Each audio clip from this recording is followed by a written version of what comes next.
श्रीपाद श्रीवल्लभ चरित्रामृत अध्याय 7 श्रीपादराजं शरणं प्रपद्ये।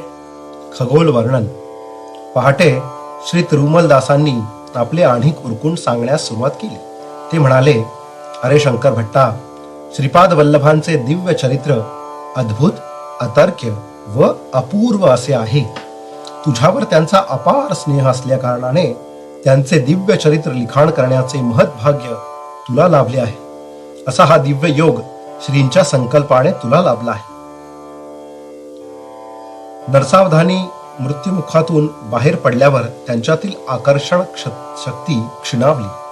पूर्वी साधना करीत असताना ज्या मनुष्याचे ते ध्यान करीत, तो कितीही दूर असला तरी आकर्षित होऊन त्यांच्याजवळ येत असे, ती शक्ती सुद्धा आता क्षीणावली होती। जे लोक पूर्वी त्यांना घाबरत होते ते आता अजिबात घाबरेनासे झाले। वेळ पडल्यास त्यांचा उपहास करून त्यांना दुखवीत असत।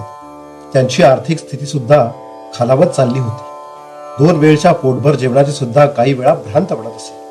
अशा कष्टमय अवस्थेत ते आक्रोश करीत घराबाहेर आले। त्यावेळी महाचार्य बाप्पन्नाचार्यलू त्यांच्या नातवास कडेवर घेऊन आपल्या घराकडे जात होते। राजशर्मांच्या घराकडून वळसा घेतल्यावर जो मार्ग येईल तो थेट बाप्पन्नाचार्यलूच्या घराकडे जात असे।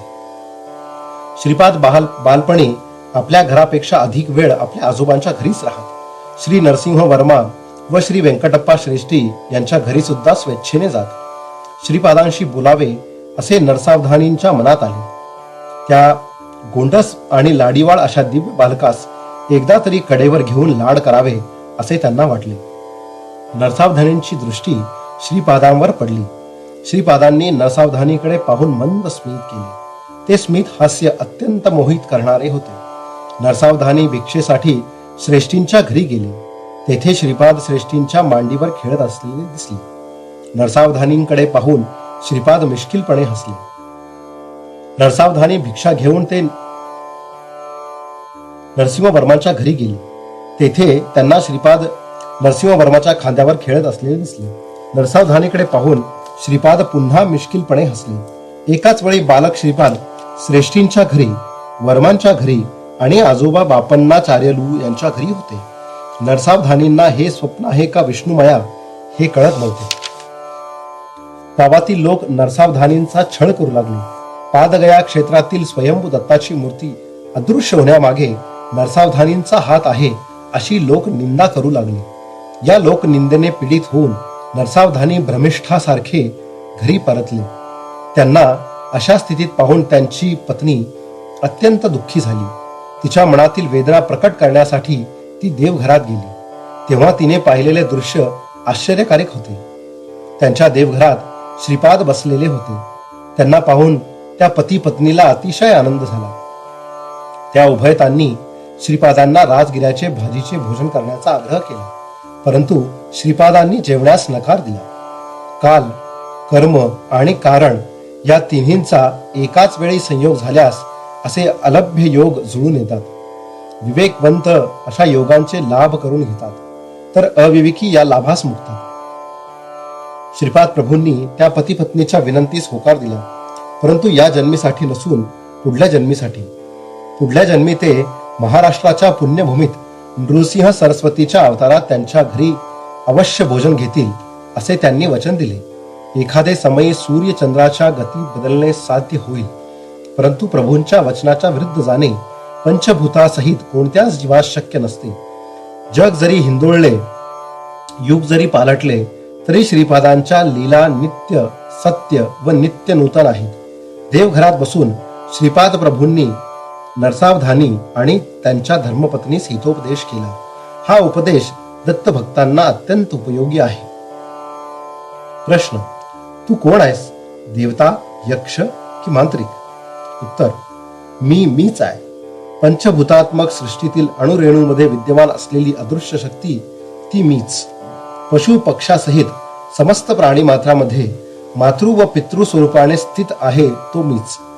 सकल सृष्टीचा गुरु स्वरूप पण मीच आहे।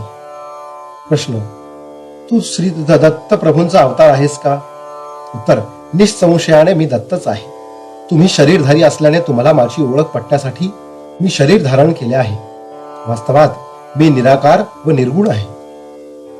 प्रश्न, म्हणजे तुला आकार व गुण नाही एवढेच ना? उत्तर, निराकार असणे सुद्धा एक आकारच आहे. तसेच निर्गुण असणे हा देखील एक गुणच आहे. साकार व निराकार, सगुण व निर्गुण यांचा आधार तो मीच आहे आणि त्याच्या पलीकडे आहे असे जाण. प्रश्न, सर्वस्व तूच असताना प्राणीमात्रांना सुख दुःख का संभवतात? उत्तर, तुझ्यातला असलेला तू जीव आहेस व तुझ्यात असलेला मी परमात्मा आहे. तुझ्यात कर्तृत्व भावना असेपर्यंत तू मी होऊ शकत नाही. जोपर्यंत तुझ्यात कर्तृत्व भावना असेल तोपर्यंत सुख दुःख पाप पुण्य अशा द्वंद्वातून तुझी सुटका होऊ शकत नाही. तुझ्यातला तू नष्ट होऊन तुझ्यातील मी उच्च दशेत असेल तेव्हा तू माझ्या निकट असशील. जसे जसे तू माझ्या निकट येशील तसा तसा तू सुख दुःख पाप पुण्य या द्वंद्वातून मुक्त होशील. तू माझ्या आश्रयी असता सुखसंपन्न होशील. जीवात्मा आणि परमात्मा हे वेगवेगळे आहेत असे काहींचे म्हणणे आहे. जीवात्मा व परमात्म्याचे घनिष्ठ संबंध आहे असे काहींचे म्हणणे आहे. तर जीव परमात्मा आहे असे काहींचे म्हणणे आहे. यातील खरे काय? तू वेगळा व मी वेगळा अशी भिन्नत्वाची भावना असली तरी हरकत नाही. तुझ्यातला अहंकार नाश पावल्यावर आपण दोघे द्वैतात स्थित असता आनंदाची प्राप्त होईल. माझ्या अनुग्रहामुळे सगळे चालत असून तू केवळ निमित्त मात्र आहेस या तत्वाचे अनुसरण केल्याने सुद्धा आनंद स्थितीत पावशील. मोक्षाचा क्षय झाल्याने द्वैत स्थितीमध्ये असताना सुद्धा तू मोक्ष सिद्धी पावशील. तुझ्यात आणि माझ्यात अत्यंत सामिप्य असताना मी तुझ्याद्वारे स्वतःच व्यक्त करतो. माझ्यातील सर्व शक्ती तुझ्याद्वारे अभिव्यक्त होत असताना तुझ्यातला अहंकार नाश पावून मोहक्षय झाल्याने या विशिष्ट असलेल्या अद्वैत स्थितीमध्ये पण आनंदाची प्राप्ती होईल. मोह नसल्यामुळे हा सुद्धा मोक्षच होईल. तुझा अहंकार पूर्णपणे नाश पावल्याने कर्तृत्वाची भावना नाहीशी होईल. तुझ्यात तू नसून केवळ मी असलेल्या त्या स्थितीत मनाच्या कल्पनेने आकलन न होणाऱ्या ब्रह्मानंदाचा अनुभव करत असतो. म्हणून अद्वैत स्थितीत असला तरी मोक्ष प्राप्ती करू शकतो. द्वैत स्थितीत असला तरी विशिष्टाद्वैत किंवा अद्वैत स्थितीत असला तरी मोक्ष सिद्धी ब्रह्मानंद स्थिती मात्र एकच. ती स्थिती मन वाचा यास अगोचर आहे. केवळ अनुभवाने जाणले जाते. प्रश्न, अवधूत स्थितीत असलेले काही जण ते स्वतः ब्रह्म असल्याचे सांगतात. तू तर अवधूत आहेस का? उत्तर, नाही, मी अवधूत नाही, मी ब्रह्म आहे आणि ब्रह्म सर्वस्व असल्याचे अवधूतांचे अनुभव आहेत. तर मी ब्रह्म असून सर्वांतर्यामी असल्याची स्थिती माझी आहे. प्रश्न, तर या किंचित भेदाचे रहस्य मला उमजले नाही. उत्तर, समस्त संसार बंधनातून मुक्त झालेले अवधूत माझ्यात लीन होऊन ब्रह्मानंद सुखाचा अनुभव घेतात. त्यांच्यात व्यक्तित्व नाही. व्यक्तित्व नसल्याने ते संकल्प रहित असतात. या सृष्टीच्या महासंकल्पात महाशक्तीत मी आहे. जीव म्हणवणाऱ्या महाशक्तीत पण मीच आहे. माझ्यात लीन झालेले अवधूत सुद्धा तू परत जन्म घे अशी माझी आज्ञा झाल्यास त्यांना जन्म घेणे भाग आहे. संकल्पयुक्त सत्य ज्ञानानंद स्वरूप माझे आहे, तर संकल्परहित सत्य ज्ञानानंद स्वरूप त्यांचे आहे. प्रश्न, बीजास भाजल्याने परत अंकुरित होत नाही, तसेच ब्रह्मज्ञान प्राप्त करून ब्रह्ममय झालेल्यांना परत जन्म घेणे कसे बरे साध्य होईल? उत्तर, भाजलेल्या बीजांचे पुनरांकरण न होणे हा सृष्टीचा धर्म आहे. भाजलेल्या बीजांना पुनरंकुरित करणे हे सृष्टीकर्त्याचे शक्ती सामर्थ्य आहे. खरे पाहता माझा अवतार हा सिद्धांताद्वारे सत्य धर्म निरूपण करण्यापूर्वी झाला आहे. प्रश्न, दत्तप्रभू श्रीपादा विवरण करावे. उत्तर, भूत भविष्य वर्तमान हे अवस्थात्रय तसेच सृष्टी स्थिती लय इत्यादी त्रयांचे अतिक्रमण करून वडील अत्री महर्षी प्रसिद्ध झाले. सृष्टीतील कोणत्याही जीवाविषयी किंवा कुठल्याही वस्तूविषयी असूया द्वेष लेश मात्र नसल्या कारणाने माता अनुसया विख्यात झाली. ब्रह्मा विष्णू रुद्र यास आधार व अतीत असलेल्या त्या परमज्योती स्वरूपाचे दर्शन प्राप्त करण्यासाठी अत्री महर्षाने घोर तपश्चर्या केली. त्या परमज्योती स्वरूप परमात्माने आपल्या अमृत दृष्टीने सृष्टीतील प्रत्येक प्राण्यास व वस्तूस अवलोकन करून अनुग्रह करावा या हेतूने अनसुया मातेने तपाचरण केले होते. कर्मसूत्राप्रमाणे पाप पुण्यास अनुसरून सुख दुःख प्राप्त होत असल्या कारणाने महापापाचे फळ स्वल्प व स्वल्प पुण्याचे फळ अधिक व्हावे या संकल्पाने अनुसया प्रार्थना करीत असे. कठीण अशा लोहखंडास जिवंत व खाण्यास योग्य अशा चण्यामध्ये आपल्या तपोबलाने मातेने रूपांतर केले. खनिजातील चैतन्य निद्रा अवस्थेत असते. तरु गुलमादी मध्ये अर्धनिद्रा अवस्थेत असते. पशुमध्ये पूर्ण चैतन्याची स्थिती असते. खनिज म्हणून जन्मास येऊन मरण पावणे, नंतर वृक्षेतर जन्म घेऊन तदनंतर पशुजन्म घेऊन शेवटी मनुष्य जन्म घेतलेल्या मानवाने विवेक, ज्ञान व वैराग्यवंत होऊन त्याच्यात सुप्त असलेल्या परमात्म शक्तीस जागृत करून मोक्ष प्राप्त केला पाहिजे. प्रकृतील परिणाम क्रमाचा धर्म परमात्माच्या अनुग्रहाने बदलू शकतो असे मातेने सिद्ध केले. त्रिमूर्तींच्या स्वरूपात असलेले चैतन्य जागृत अवस्थेत असल्या कारणाने निद्रावस्थेत बदलून त्यांना लहान बालकांचे रूप दिले. त्रिमूर्तींच्या शक्ती एकवटून अनघा देवी रूप धारण केले. दत्तात्रेयाचा अवतार घेऊन त्यांनी अनघा देवीचा अर्धांगिनी म्हणून स्वीकार केला. श्रीपाद श्री वल्लभ अवतारी वामभागी अनघा देवी व दक्षिण भागी दत्तात्रेय असून अर्धनारीश्वर रूपाने प्रभूंचा जन्म झाला. अशा महत्तर सृष्टीस आपल्या संकल्प मात्राने सृजन करण्याचे शक्ती सामर्थ्य असलेल्या प्रभूस आवश्यकतेनुसार सृष्टी धर्मामध्ये बदल घडविणे सहज शक्य आहे असे तू जाण. प्रश्न: श्रीपादा, सृष्टी धर्मामध्ये बदल घडविण्याचे सामर्थ्य असलेला तू माझ्या दारिद्र्याचे हरण करू शकत नाहीस का? उत्तर: अवश्य तुझे दारिद्र्य हरण करीन, परंतु तुझ्या पुढच्या जन्मी थोडेफार दारिद्र्य भोगल्यानंतर. राजगिर्याचा विषय अगदी क्षुल्लक होता, तरी तुला राजगिर्यावर इतका मोह होता. आई वडील किंवा आजोबा कोणाकडून याचना केली नव्हती. माझ्यासारख्या बालकाचा आहार असणार तो किती. राजगिर्याची इच्छा झाल्यावर तू दिले असते तर आजची स्थिती उद्भवली नसती.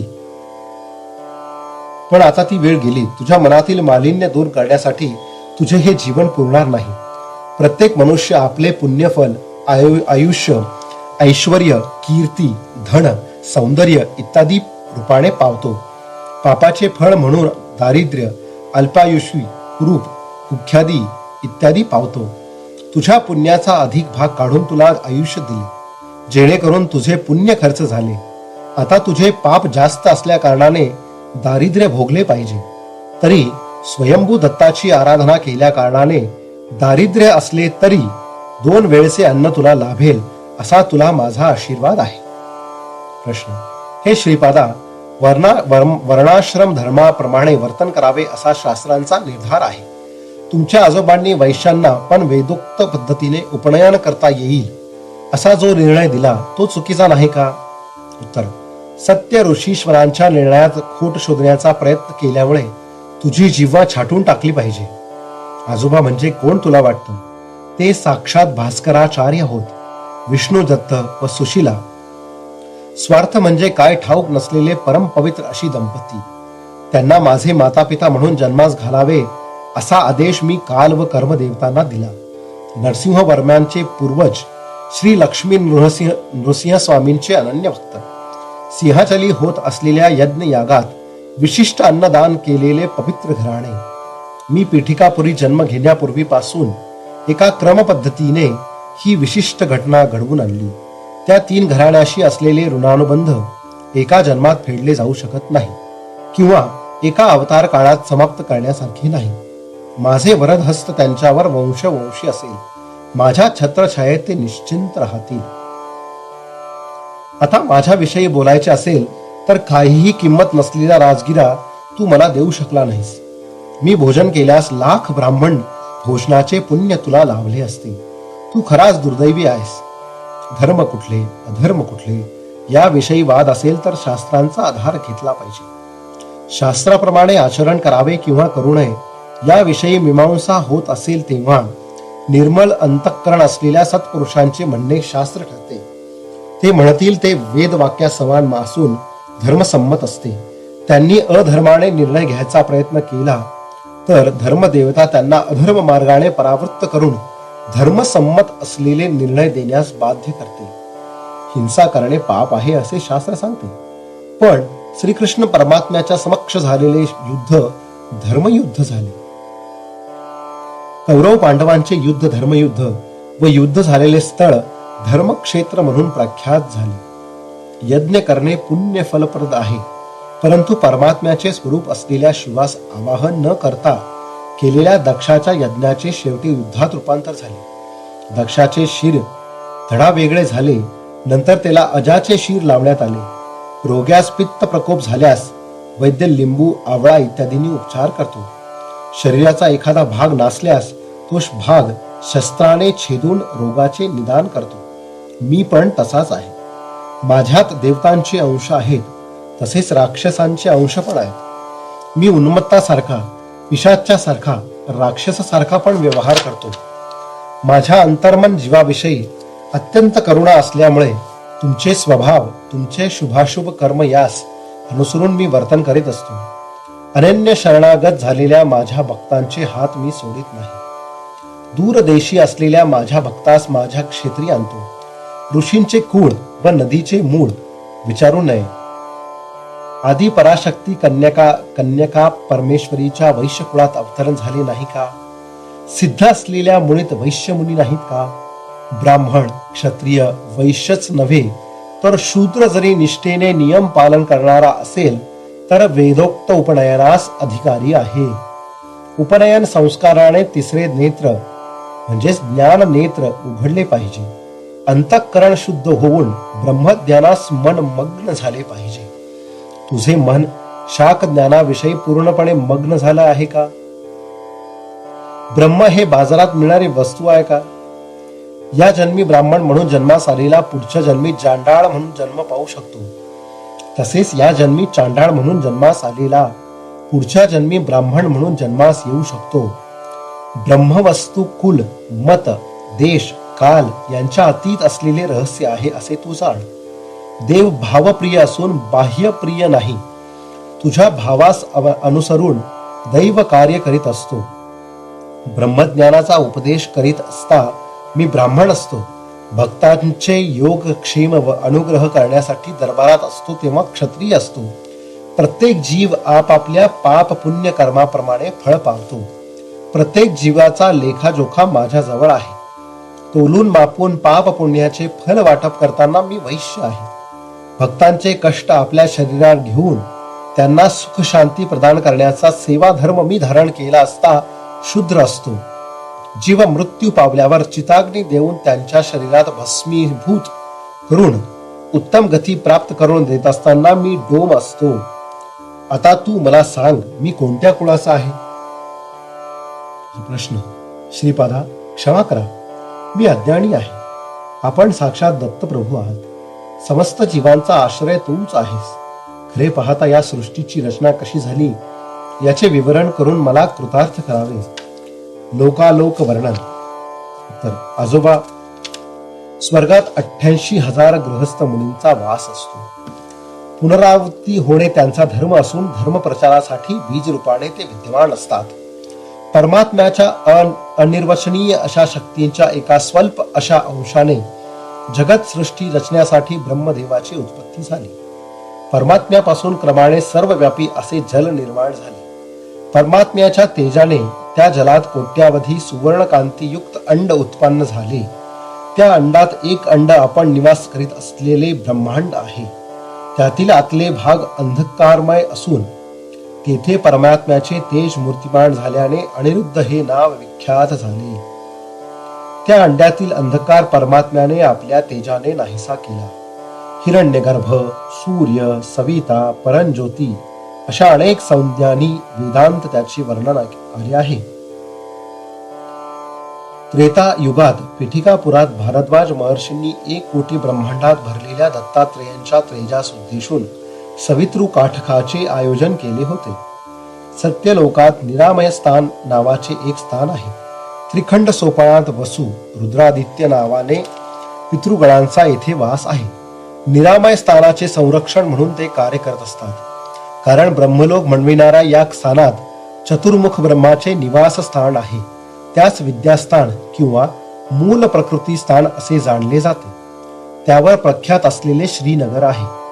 त्याच्यावर महाकैलाश, त्यावर कारण वैकुंठ आहे. सत्यलोकात पुराणपूर नावाचे विद्याधर स्थान आहे. तपोलोकात अंजनापतीपूर मध्ये साध्यांचा वास आहे. जनलोकात अंबावतीपूर येथे सनंदानादी ऋषींचा निवास आहे. महर लोकात ज्योतिष्मतीपुरा मध्ये सिद्धादी गणांचा वास आहे. स्वर्ग लोकात अमरावतीपुरामध्ये देवेंद्रादी देवता गणांचे वास्तव्य आहे. खगोलाशी संबंधित ग्रह नक्षत्रादी असलेले भूवर लोकात रथंतरपुरामध्ये विश्वकर्म नावाचा देवशिल्पीचा वास आहे. आजोबा, भूलोकात 2 भाग आहेत. मानवांचा निवास असलेल्या एका भागास भूगोल म्हणतात. याच्याशिवाय महाभूमी म्हणविणारा दुसरा भाग आहे. ही महाभूमी भूगोलकाच्या दक्षिणेस 5 कोटी ब्रह्मांड योजनेस दूर स्थित आहे. मर्त्यलोक म्हणजे भूलोक व भुवरलोक असून त्यात महाभूमीचा पण समावेश आहे. पाताळात अतल, वितल, सुतल, रसातल, तलातल, महातल आणि पाताळ अशा प्रकारचे 7 लोक आहेत. थोडक्यात यास स्वर्ग, मर्त्य, पाताळ असे म्हणतात. आपण राहतो त्या भूगोलाच्या खालच्या बाजूस महाभूमी आहे, जिथे मध्यभागात उंचवटा असून चक्राकार आहे. त्यामुळे त्याच्या उपरितळावर सूर्य चंद्र सदैव झळकत असतात. सतत प्रकाशमान असल्या कारणाने तेथे कालमानाचे निर्णय नाही. या महाभूमीवर 7 समुद्र, 7 द्वीप आहेत. जम्बूद्वीप या महाभूमीवर आहे. भूलोक व भूवरलोक यांची संज्ञा मर्त्यलोक अशी आहे. भूलोकात महाभूमी व भूगोल असे 2 प्रकार आहेत. सृष्टीच्या प्रारंभी समस्त लोक जलमय होते. प्रजापतीने सृष्टी रचण्याच्या हेतूने तपाचरण केले तेव्हा जलावर तरंगत असलेल्या पुष्कर पर्णाचे दर्शन झाले. प्रजापतीने वराह रूप धारण करून पुष्कर पर्णाजवळ पाण्यात बुडी मारली. खाली त्यास महाभूमी आढळली. तेथून थोडी उली माती काढून आपल्या धारदार सुळ्यांनी त्या मृत्तिकेचे 2 भाग पाडले. एक भाग पाण्यावर आणून पुष्कर पर्णावर ठेवल्याने पृथ्वी झाली. आजोबा, याला भूगोल असे म्हणतात. महाभूमीपासून भूगोलाचे अंतर 5 कोटी ब्रह्मांड योजने आहे. महाभूमीचा विस्तार 50 कोटी योजने आहे. जम्बूद्वीप नावाचे द्वीप या महाभूमीवर आहे. त्याच्यात 9 खंड आहेत. देवखंडी देवता, गभस्त्यखंडी भूतांचा निवास आहे. पुरुषखंडी किन्नर, भरतखंडी मानव, शरभखंडी सिद्ध, गंधर्वखंडी गंधर्व, ताम्रखंडी राक्षस, शेरुखंडी यक्ष व इंदुखंडी पन्नगांचा निवास आहे. महाभूमीवर असलेल्या जम्बूद्वीपाच्या दक्षिणेस असलेले भरतखंडी, भरतपुरी, वैवस्वत, मनु, भूऋषी व मानवा समवेत राज्य करीत आहेत. महाभूमीवर जम्बूद्वीप असल्याप्रमाणे भूगोलावर सुद्धा जम्बूद्वीप आहे. माझा श्रीपाद श्री वल्लभावतार पीठिकापुरी होण्या अगोदर 100 वर्षापूर्वी या महाभूमीत माझे आगमन झाले. महाभूमीवर असलेल्या जम्बूद्वीपाचा विस्तार 1,00,000 योजने आहे. जम्बूद्वीपावर केवळ भरतखंडी वैवस्तव मनु आहेत. इतर खंडात देवयोनीचा वास आहे. कोवळ्या उन्हासारखा प्रकाश असून तेथे दिवस किंवा रात्र याचे भेद नाही.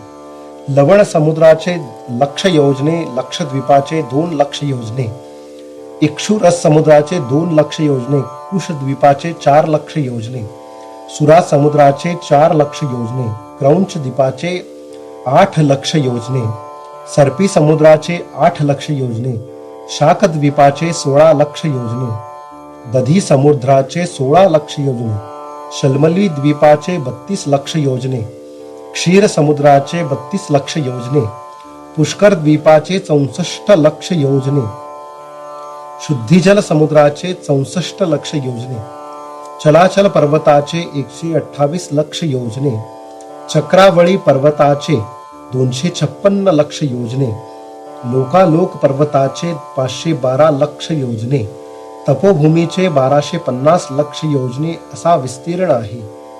लोकालोक पर्वताच्या पलीकडे सूर्यरश्मी जाऊ शकत नाही, म्हणून लोकालोक पर्वत व अंडात यामध्ये अंधकार पसरलेला असतो. अंडांताचे विस्तार कोटी योजने आहेत. वराहावतार किंवा नृसिंह अवतार भूमीस व्याप्त करणारे असे अवतार नाही. वराह म्हणजे सुकर नसून एक सुळा असलेला खडग मृग आहे. महाभूमीत असलेल्या जंबूद्वीपास स्वयंभू मनूने चक्रवर्ती म्हणून प्रथम पालन केले. त्यांचे 7 पुत्र 7 द्वीपांचे अधिपती झाले. प्लक्ष द्वीपाचे मेधातिथी, शलमल द्वीपाचे वपुष्मंत, कुश द्वीपाचे ज्योतिष्मंत, क्रौंच द्वीपाचे द्युतिमंत, शाक द्वीपाचे हव्य, पुष्कर द्वीपाचे सवण हे पहिले चक्रवर्ती होत. प्लक्ष द्वीपातील चातुर्वर्ण्य आर्यक, कुरर, विंदक, भाविन या नावाने प्रसिद्ध आहे. चंद्राकृतीत असलेले विष्णू त्यांचे आराध्य देव विष्णू आहे.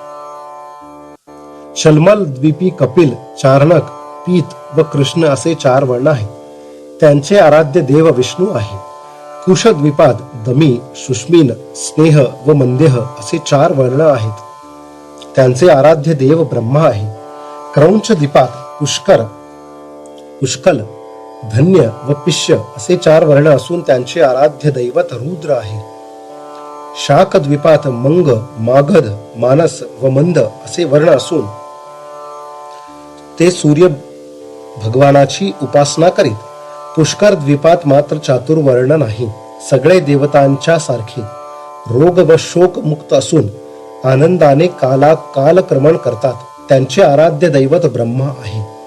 आपल्या भूगोलात जंबूद्वीपामध्ये भरत वर्ष, किमपुरुष वर्ष, हरिवर्ष, केतुमाल्य वर्ष, इलावृत्त वर्ष, भद्राश्व वर्ष, रम्यक वर्ष, हिरण्यक वर्ष, कुरु वर्ष या नावांचे भाग आहेत. महाभूमी गोलाकार असून मध्यभागी कासवाच्या पाठीप्रमाणे उंच आहे. या उंचवट्यास भूमंडळ असे म्हणतात. भूगोल मात्र लिंबासारखे असते. महाभूमी मेरू रेखेस वळसा घेऊन ब्रह्मांडाच्या टोकापर्यंत व्यापून आहे. भूगोल मात्र ज्योतिषचक्राच्या समानांतरावर मध्यभागी स्थित आहे. महाभूमीच्या मध्यभागी असलेले मेरू रेषेच्या भोवती जंबूद्वीप आहे. त्याच्या भोवती सप्तसमुद्र द्वीपादी आहेत.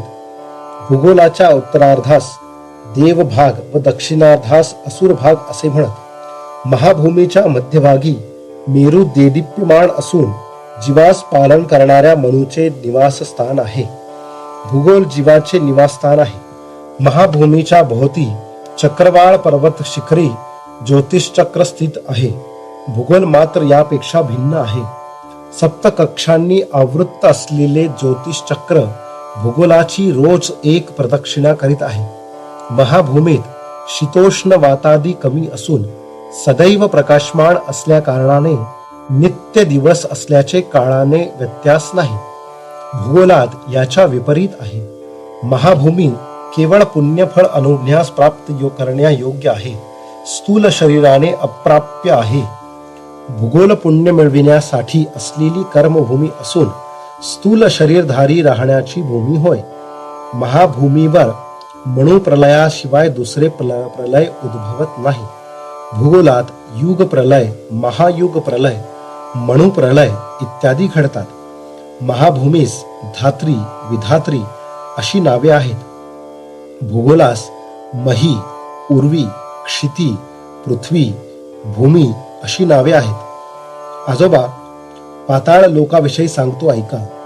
अतल येथे पिशाच्यगण, वितल लोकात गृह्यक, सुतल लोकात राक्षस, रसातलात भूत, तलातलात यक्ष, महातलात पितर व पातळात पन्नंगांचा वास आहे. वितल लोकाचा व नवनिधींचा अधिपती कुबेर आहे.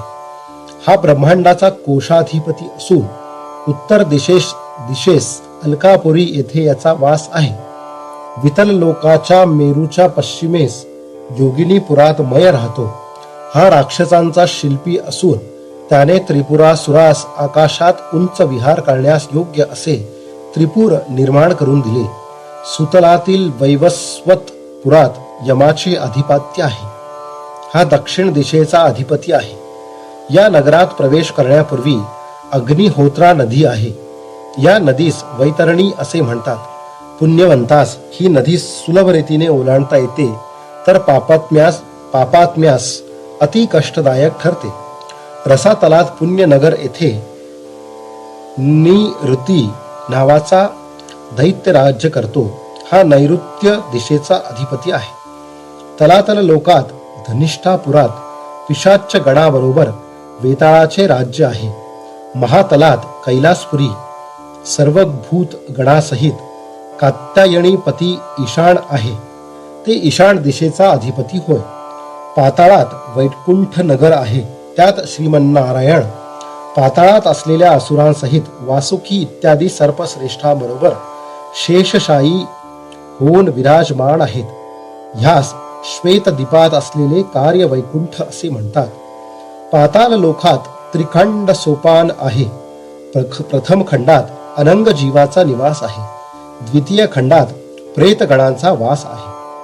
तृतीय खंडात यातनामय शरीर प्राप्त झालेले जीव दुःखाने आक्रोश करीत असतात. महाभूमीमध्ये सप्त समुद्र सप्तद्वीप आहेत. याच्या मध्यभागी जंबूद्वीप आहे. जंबूद्वीपाचे नवखंडामध्ये विभाजन झाले असून दक्षिणेस असलेल्या खंडास भरतखंड असे म्हणत. भरतखंडास भरतपूर येथे स्वयंभू मणू राहत असे. अनेक पुण्यजीव ऋषी इत्यादी स्वयंभू मणूच्या राज्यात वास करीत. ते लोकांचे तसेच धर्माचे यांचे पालन करीत. महाभूमीवर सप्तद्वीपाभोवती चराचर चक्रवाळ लोकालोक असे पर्वत स्वर्ग लोकांपर्यंत व्यापून आहेत. हे कांती किरणास आपल्यामधून कधीच प्रसारित होऊ देत नाहीत. महाभूमीच्या खाली 7 अधोलोक आहेत. यास सप्त पाताळ असे म्हणत. अतल लोकात पिशाच्यांचा निवास आहे.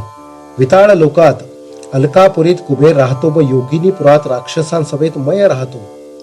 सुतल लोकात राजा बळी आपल्या परिवारासह असतो.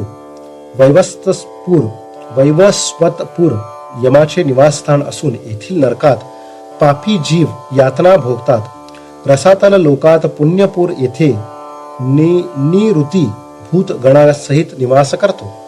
तलातल लोकात धनिष्ठापुरात वेताळ राहतो व कैलासपुरी रुद्र. महातळात पितृदेवांचा वास आहे. पाताळात श्वेतद्वीप वैकुंठ आहे. यात नारायणाचे निवास आहे.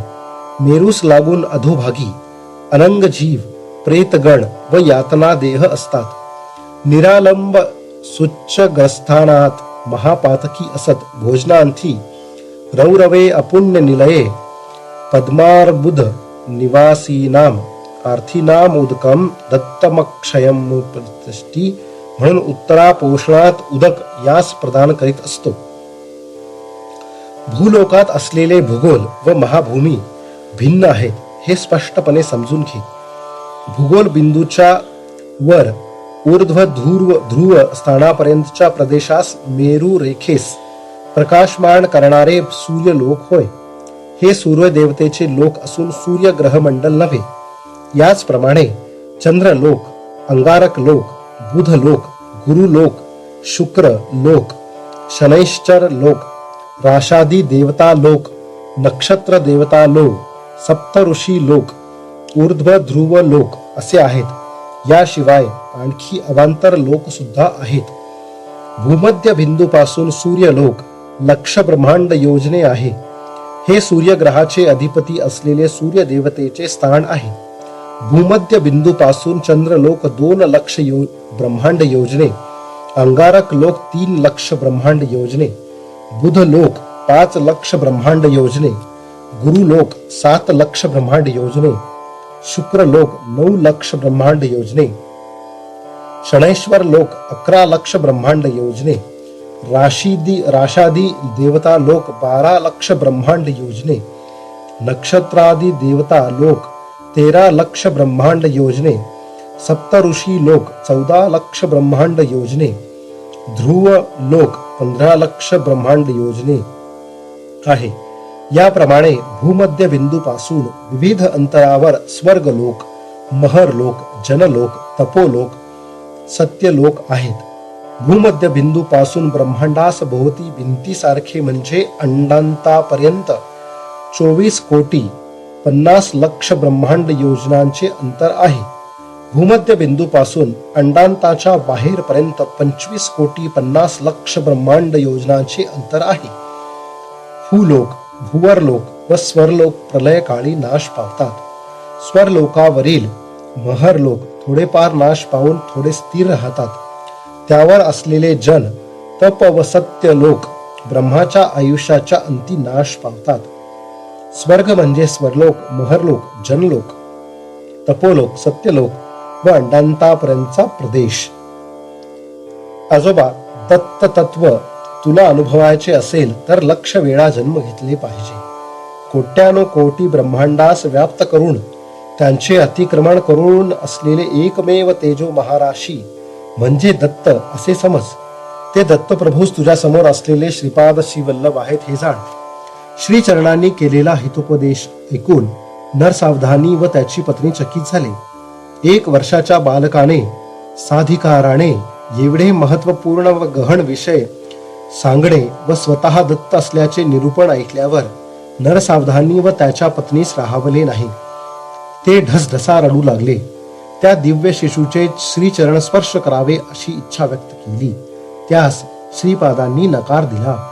नरसावधानी व त्यांच्या पत्नी जागच्या जागी खिळून राहिले. श्रीपाद पुढे म्हणाले, मी दत्त आहे. कोट्यानी कोटी ब्रह्मांडात व्याप्त असलेले एकमेव तत्व मीच आहे. दिग हेच वस्त्र म्हणून दिगंबर आहे. जे कोणी त्रिकरण शुद्धीने दत्त दिगंबरा, श्रीपाद श्रीवल्लभ दिगंबरा, नरसिंह सरस्वती दिगंबरा म्हणून भजन कीर्तन करतात तेथे मी सूक्ष्म रूपाने सदैव असतो. माझे मातामह असलेले श्री बापन्नार्य परप्रांतातून पादगया क्षेत्री श्राद्धादी कर्म करण्यास आलेल्या लोकांस सेवा थावाने भोजन व राहण्याची सोय करीत असताना काही लोकांना आक्षेप घेतला, कोठे आहेत तुमचे स्वयंभू दत्त? अदृश्य झाले ना? तेव्हा श्रीपाद म्हणाले, तो दत्त मीच आहे. मी जन्म घेतलेल्या पवित्र गृहात राहण्यास आलेले नक्कीच पवित्र होतील. पितृदेवतास अवश्य पुण्य लोकांची प्राप्ती होईल. जीवित असलेले जीवांचे तसेच मरण पावलेल्या जीवांचे योगक्षेम वहन करणारा प्रभू मीच आहे. मला जन्म मरण दोन्ही समान आहेत. तरी तू स्वयंभू दत्ताची आराधना केल्यास फळ हेच का, अशी व्यथा तुझ्या मनात आहे. तुझ्यावर असलेले आळ नाहीसे करण्यास स्वयंभू दत्ताचे दर्शन शीघ्र होईल आणि मूर्तीची प्रतिस्थापना होईल. तुला मी आयुष्य दिले, दत्त ध्यानी असू दे. पुढच्या जन्मी तुला अनुग्रह होईल असे आश्वासन देतो. या जन्मी माझ्या पादुकांस स्पर्श करण्याचे महापुण्य तुला नाही. कोट्यानु कोटी ब्रह्मांडाचे सृजन, रक्षण व लय करणारा एकैक प्रभू असा मी माझ्या वरद हस्तांनी तुला आशीर्वाद देतो. महाभयंकर अशा ध्वनीनी श्रीचरणाचे शरीरातील अणु परमाणु विघटित होऊन श्रीपाद अदृश्य झाले. बाबारे, शंकर भट्टा श्रीपादांनी स्वतः त्यांच्या नामाच्या शेवटी दिगंबरा नाम जोडून जप करण्याचे मर्म या प्रकारे निरोपिले. त्यांचे सर्व व्यापक तत्व, निराकार असलेले ते तत्व साकार रूपात असे अवतरित झाले हे आपल्या कल्पनेच्या बाहेर आहे. लहान मुलाच्या रूपाने गोंडस रूप धारण करून आलेल्या या जगत प्रभूच्या लहानपणापासून करीत असलेल्या लीलांना अंत कोठे. श्रीपाद श्रीवल्लभांचा जय जयकार असो. अध्याय 7 समाप्त.